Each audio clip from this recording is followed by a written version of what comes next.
भगवते वासुदेवाय।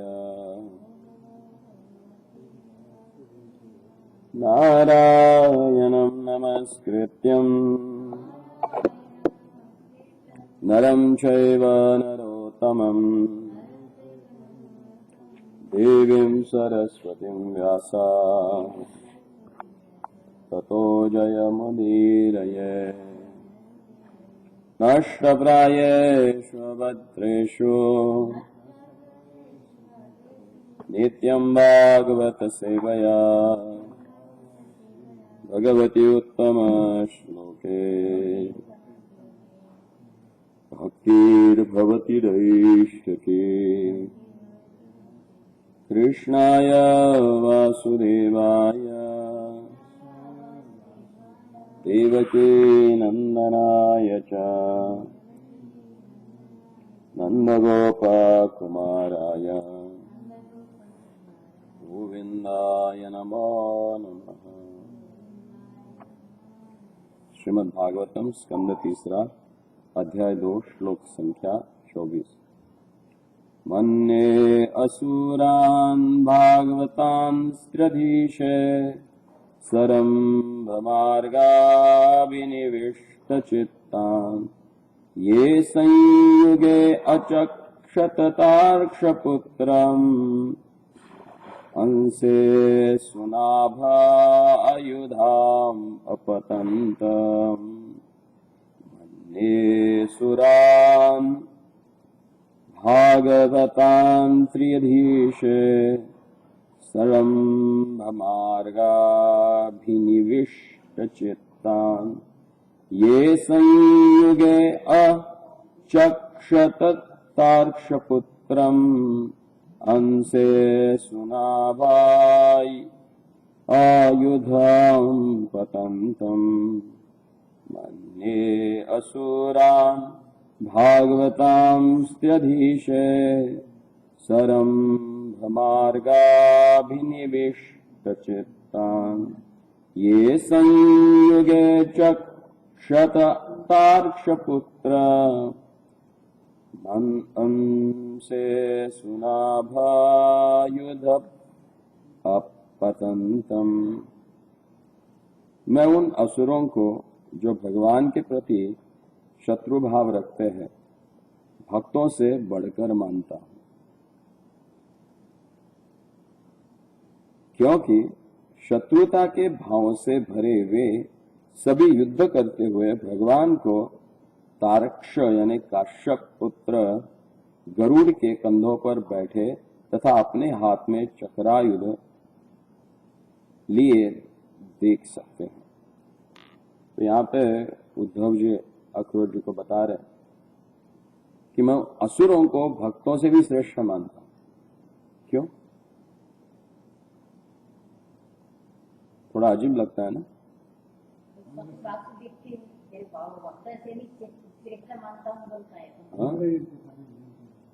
हाँ, लेकिन क्यों? उसका कारण भी वे बताते हैं। वे बताते हैं क्योंकि शत्रुता के भावों से भरे वे सभी युद्ध करते हुए भगवान को गरुड़ के कंधों पर बैठे तथा अपने हाथ में चक्रायुध लिए देख सकते हैं। अभी युद्ध में है, निश्चित भगवान के विरुद्ध में क्या कर रहे हो लोग? युद्ध कर रहे।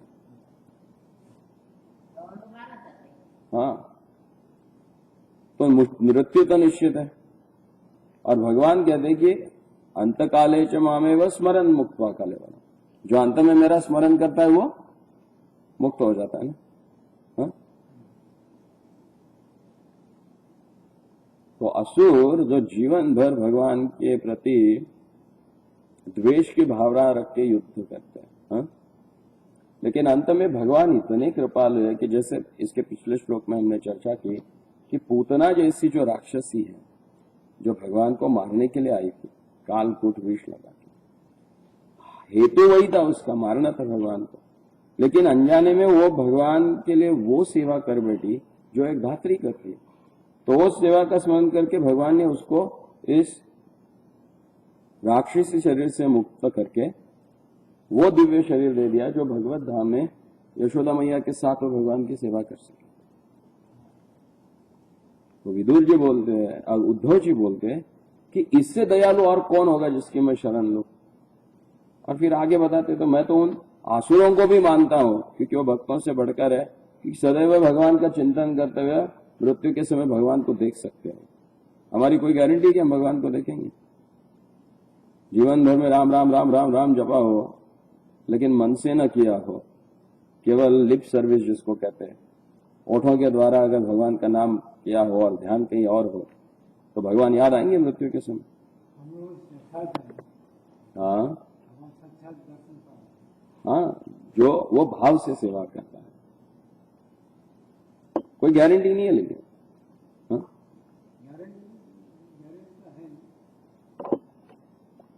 जब तो पूरी तरह से शरणागत नहीं होगे ना तब तो कोई गारंटी नहीं।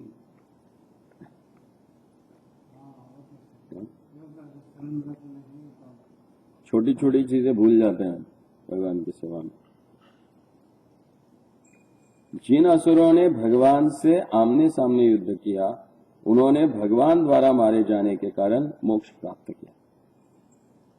असुरों का यह मोक्ष उनके भगवत भक्त होने के कारण नहीं है, अपितु भगवान की अहितु की कृपा के परिणाम स्वरूप है। जो कोई भगवान के तनिक भी संपर्क में आता है वह भगवान की सर्वोत्कृष्टता के कारण मोक्ष तक का महानतम लाभ पा सकता है। जो भी कोई व्यक्ति किसी भी रूप से भगवान की शरण में आ जाता है, भगवान को स्मरण कर लेता है, भगवान के संपर्क में आ जाता है, वे कहते हैं भगवान सर्वोत्कृष्ट होने के कारण मोक्ष तक का उसको महानतम पद दे देते हैं। फिर आगे कहते हैं कि वे इतने दयालु हैं कि अपने शत्रुओं तक को मोक्ष प्रदान करते हैं, क्योंकि वे लोग उनके संपर्क में आते हैं और अपने शत्रुत्व विचारों के कारण अप्रत्यक्ष रूप से भगवान में लीन रहते हैं। वस्तुतः असुरगण कभी कभी भक्तों के तुल्य नहीं हो सकते, किंतु उद्धव विक्षोभ भावना के कारण उस तरह से सोच रहे थे।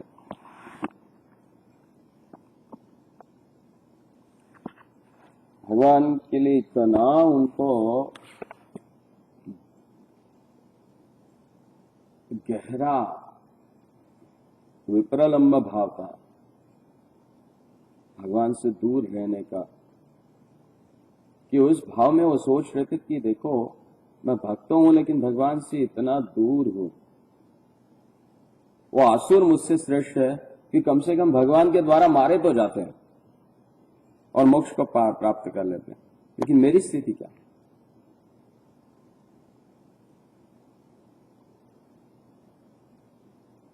उद्धव सोच रहे थे कि अपने जीवन की अंतिम अवस्था में हो सकता है कि वे भगवान को अपने समक्ष न देख सके, जिन्हें देखने का अवसर असुरों तक को मिलता है।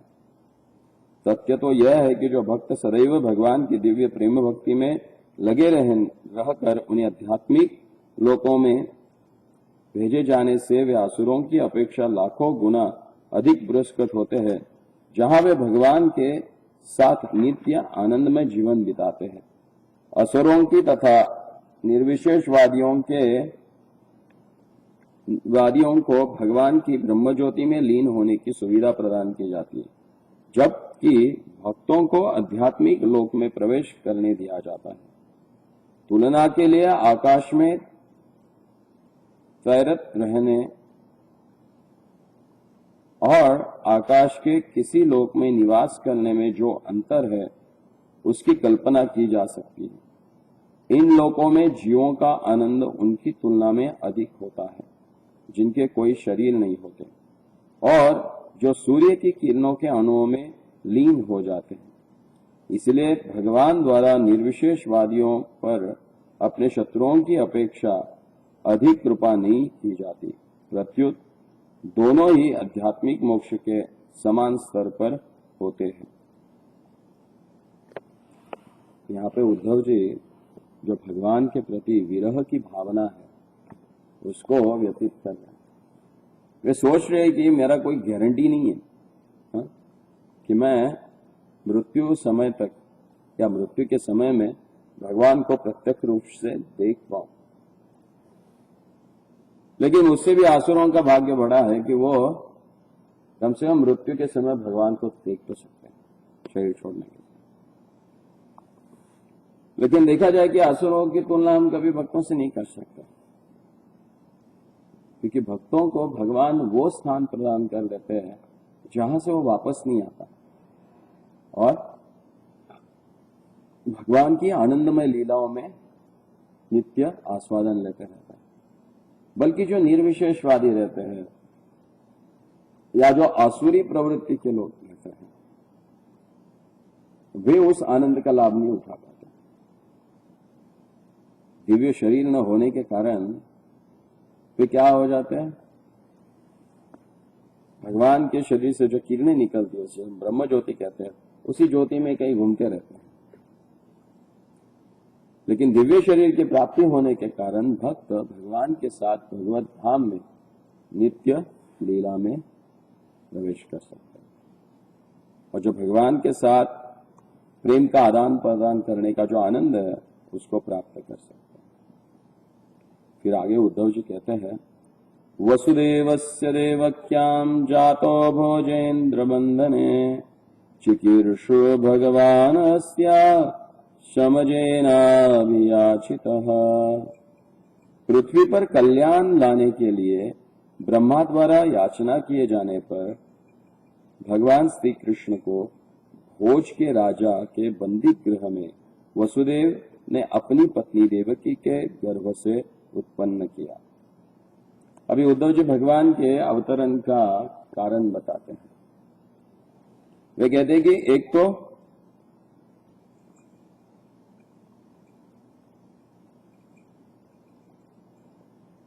ब्रह्मा जी द्वारा अस्या यानी इस पृथ्वी पर शमः शांति प्रस्थापित करने के लिए भगवान भोज राजा के बंधन में जो वसुदेव और देवकी है और माता देवकी के घर में प्रकट हुआ। यद्यपि भगवान के आविर्भाव तथा तिरोभाव में कोई अंतर नहीं होता, किंतु भक्तगण सामान्यतया उनके तिरोभाव के विषय में चर्चा नहीं करते। विदुर ने उद्धव से कृष्ण कथा सुनाने के लिए आग्रह करके भगवान के तिरोधान की घटना के विषय में उद्धव से अप्रत्यक्ष रूप से पूछा। अतः उद्धव ने भोजों के राजा कंस के मथुरा बंदी गृह में वसुदेव तथा देवकी के पुत्र रूप में उनके आविर्भाव से कथा कहनी प्रारंभ की। इस जगत में भगवान के लिए कोई काम नहीं है, किंतु जब ब्रह्मा जैसे भक्तों के द्वारा उनसे अनुरोध किया जाता है तो वे संपूर्ण ब्रह्मांड के कल्याण हेतु पृथ्वी पर अवतरित होते हैं। जैसा कि भगवत गीता के 4 अध्याय के 8वें अध्याय में बताते हैं कि परित्राणाय साधूनाम विनाशाय च दुष्कृता धर्म संस्थापनार्थाय संभवामि युगे युगे। भगवान हर युग में धर्म की संस्थापना करने के लिए, साधुओं का परित्राण करने के लिए और दुष्कृतियों को विनाश करने के लिए आते हैं। इसमें तीनों चीजें बता दी उन्होंने। परित्राणाय साधु नाम, इस पृथ्वी पर जो निवास करने वाले साधु है उनके मन में शांति प्रस्थापित करने के लिए तथा भोज राजा जो था कंस, उसके बंदी गृह में उनके जो भक्त थे वसुदेव और देवकी, उनकी रक्षा करने के लिए और कंस का नाश करने के लिए भगवान प्रकट हुए।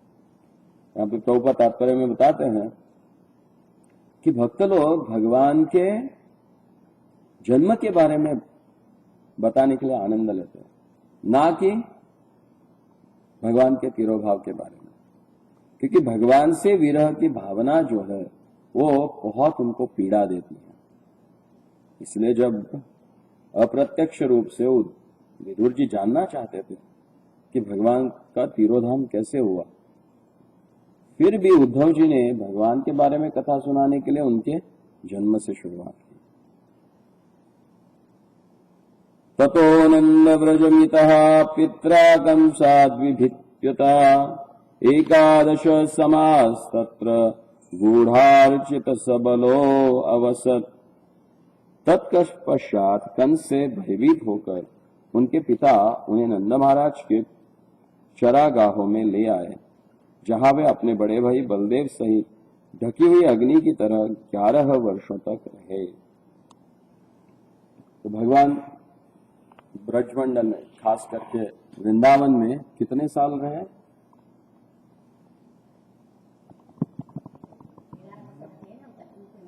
हाँ, कितने साल रहे वृंदावन में? हाँ, भगवान 5000 साल के थे जब जाके उन्होंने कंस को मारा है। 5000 साल के थे। आपने सुना मैं क्या पूछ रहा हूँ? हाँ, तो मैंने क्या पूछा था? 5000 साल रहे। बोड़ कर रहे आप। यहाँ पे लिखा है कि एकादश यानी 11, बलदेव जी के साथ भगवान 11 वर्ष के आयु तक ब्रज में रहे, वृंदावन में रहे। आप मशीन लगाओ प्रभु। और यहां पे बता दी कि कंसाद भयात, कंस को डर के रहे। कौन? वसुदेव कंस के डर के मारे नंद बाबा के चरगाहों में भगवान को छोड़ के चले गए। प्रकट होती ही भगवान को मार डालने के कंस के संकल्प के भय से उन्हें नंद महाराज के घर भेज देने की कोई आवश्यकता नहीं थी। यह असुरों का ही कार्य होता है कि भगवान को मार डालने का प्रयास करे, या सभी प्रकार से यह सिद्ध करे कि ईश्वर नहीं है, या कि कृष्ण सामान्य मनुष्य है और वे ईश्वर नहीं है। भगवान कृष्ण कंस जैसे व्यक्तियों के ऐसे संकल्प से तनिक भी प्रभावित नहीं होते, किंतु शिशु की भूमिका के निर्वाह हेतु उन्होंने अपने पिता द्वारा नंद महाराज के चरागाहों में जाने का स्वीकार किया, क्योंकि वसुदेव कंस से भयभीत थे। महाराज नंद को अपने पुत्र के रूप में उन्हें प्राप्त करना ही था, और यशोदा माई को भी भगवान की बाल लीलाओं का आनंद लेना था। इसीलिए सबों की इच्छा पूर्ति हेतु कंस के बंदी गृह में उनके आविर्भाव के तुरंत बाद उन्हें मथुरा से वृंदावन ले जाया गया। वे वहां 11 वर्षों तक रहे और उन्होंने बड़े भाई और अपने बड़े भाई तथा अपने प्रथम अंश बलदेव के साथ बाल्यकाल, कुमार अवस्था तथा किशोर अवस्था की मनोहरी लीलाएं की। कंस के क्रोध से कृष्ण की रक्षा करने का वसुदेव का विचार दिव्य संबंध का एक अंश है। भगवान को तब अधिक आनंद प्राप्त होता है जब कोई व्यक्ति उन्हें अधीनस्थ पुत्र के रूप में स्वीकार करता है, जिसे पिता के संरक्षण की आवश्यकता होती है, अपेक्षा इसके कि कोई उन्हें भगवान रूप में स्वीकार करे। वे सबों के पिता है और सबों की रक्षा करते हैं, किंतु जब उनका भक्त यह मान लेता है कि भगवान को भक्त की देखरेख में रहकर सुरक्षा प्राप्त करनी है, तो इससे उन्हें दिव्य हर्ष होता है। अतएव कंस के भय से वसुदेव उन्हें वृंदावन ले गए तो भगवान को आनंद प्राप्त हुआ, अन्यथा उन्हें कंस से या अन्य किसी से कोई भय नहीं था। वातो भयति मद भयात, भगवान कहते हैं कि वात जो है, वायु जो है, वो मेरे भय से बहता है। सूर्य स्तपति मद भयात, सूर्य जो है वो मेरे डर से तपता है। अग्नि दाहति मद भयात, अग्नि मेरे भय के कारण जला देता है। तो ऐसे भगवान कंस को क्यों डरेंगे? मृत्यु और सर्वहरशान कहते हैं कि मृत्यु के रूप में मैं सब कुछ हरण कर रहा हूं। कालोस्मी कृत संभव, काल के रूप में भगवान सारी चीजों को नष्ट भी कर देते हैं। तो फिर वे कैसे कंस को डरेंगे? कोई डर रहेगा नहीं। लेकिन फिर भी अपने भक्तों का उनके प्रति जो प्रेम है, उस प्रेम को अबाधित रहने के लिए, हाँ, हालांकि हम कहते कि त्वमेव माता पिता त्वमेव बंधु सखा त्वमेव विद्या ग्रहणम त्वमेव सर्वम मम देव देव। आप ही सब कुछ मेरे हो, माता हो पिता हो। लेकिन वही भगवान जब कोई भक्त उनको अपना पुत्र मान लेता है और उस पुत्र की रक्षा के लिए जब वो अपना भय दिखाता है तो भगवान उससे बहुत प्रमुदित हो जाते हैं, आनंदित हो जाते हैं, उनको हर्ष होता है। इसलिए कई बार देखते हैं ना कि जैसे खास करके अभी जन्माष्टमी है तो कई घरों में आप देखेंगे, अरे हमारे लाला को ये लेना है, हमारे लाला के लिए वो करना है, लाला के लिए झूला लाना है। अरे वे तो साक्षात भगवान है, उनको किसी चीज की कमी है। लेकिन भक्त जब सोच लेता है कि ये मेरा लाला है, ये मेरा छोटा बच्चा है, तो भगवान को बहुत हर्ष होता है और उसी प्रकार के उनके साथ आनंद प्रदान भी करता है। अभी किसी ने एक वीडियो क्लिप भेजी थी, उसमें वो व्यक्ति भगवान को हर रोज दूध पिलाता है, गोपाल जी, है ना, और ठाकुर जी पी रहे उससे। जो जैसी जिसकी मति हो उस प्रकार की वो भक्ति कर सकता है। उसी प्रकार से भगवान के साथ अपना संबंध प्रस्थापित कर सकता है और भगवान को जिसको जो चाहिए वो दे देते हैं। भक्ति चाहिए आपको तो केवल भक्ति देंगे, आपको मिश्र भक्ति चाहिए तो मिश्र भक्ति चाहिए। जिसके लिए आप पात्र हो वो चीज भगवान आपको दे देते हैं। कई बार हम सोचते हैं कि कई व्यक्ति रहते हैं इतने दोषों से भरे रहते हैं, लेकिन ऊपर की स्थिति में हम देखते हैं, बाह्य रूप से देखा जाए, लेकिन उसकी आंतरिक स्थिति क्या हमें मालूम नहीं है ना। वो तो भगवान जाने और वे जाने वो दोनों का क्या टाइप है, उनके साथ क्या संबंध है और किस प्रकार से उनको दे रहे, वो झंझट में पड़ना क्यों हमें। बल्कि हमारा ऐसे भगवान के साथ हमें संबंध प्रस्तावित करना है कि जो हमें केवल आनंद प्रदान करे। भक्ति करनी है आनंद प्राप्त करने के लिए, किसी के प्रति ईर्ष्या या द्वेष प्राप्त करने के लिए। लेकिन जैसे हम चर्चा कर रहे थे अनर्थों के बारे में, कई बार भक्ति करते करते ऐसे अनर्थ उत्पन्न हो जाते हैं हमारे अपराध की भावना के कारण कि फिर भक्ति में हमारी प्रगति नहीं हो पाती, अटक जाते, कहीं फंस जाते। इसलिए ऐसे उच्च भक्तों के जीवन का हमें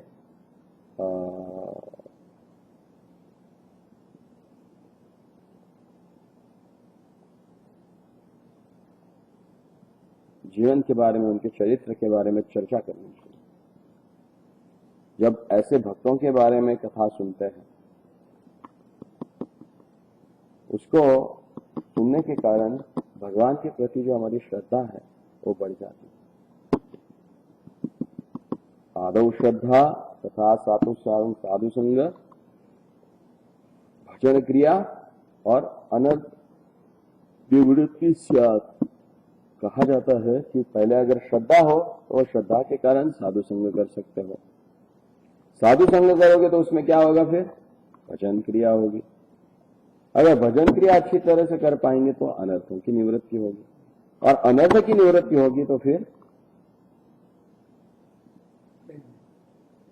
निष्ठा। अनर्थ जैसे ही नष्ट हो जाएंगे तो भगवान के प्रति अविचलित श्रद्धा प्राप्त हो जाएगी, जिसको हम निष्ठा कहते हैं। और कोई निष्ठावान जब बन जाता है, अनर्थों से मुक्त हो गया, तो फिर निष्ठावान व्यक्ति पूरे जीवन भर भक्ति कर सकता है, प्रयास में लग सकता है। अगर दृढ़ श्रद्धा न हो तो कुछ नहीं कर सकता, फिर आगे की प्रगति नहीं हो पाएगी। वही निष्ठा जब आसक्ति में बदल जाती है, वही आसक्ति फिर रति में बदल जाती है, फिर वही रति भक्ति में बदल जाती है, और वही भक्ति फिर भाव में आ जाती है। और यहां पे हम देख रहे हैं कि जो भगवत भक्ति के ऊपर के भाव स्थिति में जो लोग हैं, जैसे कि उद्धव जी है, विदुर जी है, वो किन लीलाओं की चर्चा कर रहे हैं, भगवान के जन्म लीला, भगवान के बाल्य लीलाओं का। और कई गधे लोग रहते हैं जो सीधा भगवान की रास लीला के बारे में सोचते, रास लीला को सुनना चाहते। हाँ? अरे जब तक भगवान के कर्म को नहीं समझोगे, भगवान के जन्म को नहीं समझोगे, तो कैसे उनके कर्मों को समझ पाओगे? हाँ? इसलिए कहते कि जन्म कर्म च मे दिव्यम योयम वेति तत्वतः त्यक्त्वा जन्म। हाँ,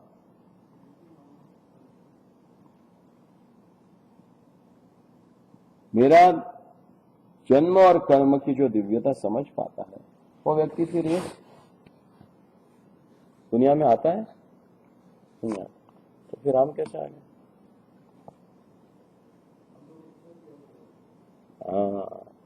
भगवान के पास इसका भी उत्तर है, बोलते इच्छा द्वेष समुत्थे। जब तो आपके हृदय में इच्छा और द्वेष उत्पन्न हो गया, आप आ गए फिर आप इस भौतिक जगत।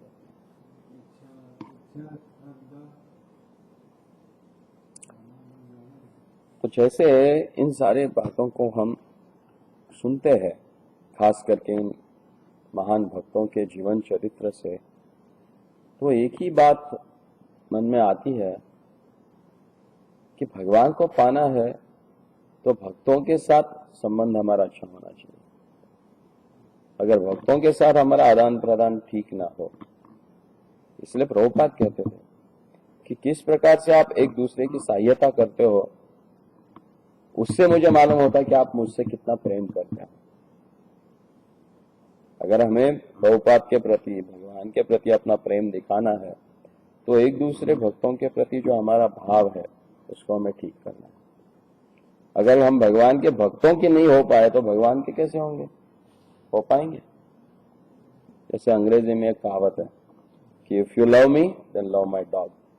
अगर मुझसे प्रेम करते हो तो मेरे कुत्ते से भी तुमको प्रेम करना पड़ेगा। हाँ, तो भगवान को पाना है तो यस्य प्रसादात् भगवत प्रसादो यस्य अप्रसादान न कति कुतोपि। अगर हमारे गुरु महाराज को हम प्रसन्न कर लेते हैं, निश्चित रूप से भगवान प्रसन्न हो जाते हैं। अगर उनको नाखुश कर देते तो फिर न गति कुतोपि। विश्वनाथ चक्रवर्ती ठाकुर पाद कहते हैं, जो कि नित्य लीलाओं में पूरे रममान रहते थे, वो व्यक्ति बताती है कि अगर आप अपने गुरु को, आध्यात्मिक गुरु को प्रसन्न नहीं कर पाए तो आपकी गति ही नहीं है कोई। और कई लोग तो बोलते हैं कि हम बिना गुरु के भक्ति कर लेंगे, हो पाएंगे? हाँ, कई जन्मों तक प्रयास करना पड़ता है, लेकिन जीवन में गुरु किसी ना किसी के रूप में स्वीकार तो करना ही पड़ेगा, अन्यथा जा ही नहीं सकता है। ठीक है। हरे कृष्ण। श्रील प्रभुपाद की, ग्रंथराज श्रीमद् भागवतम की जय।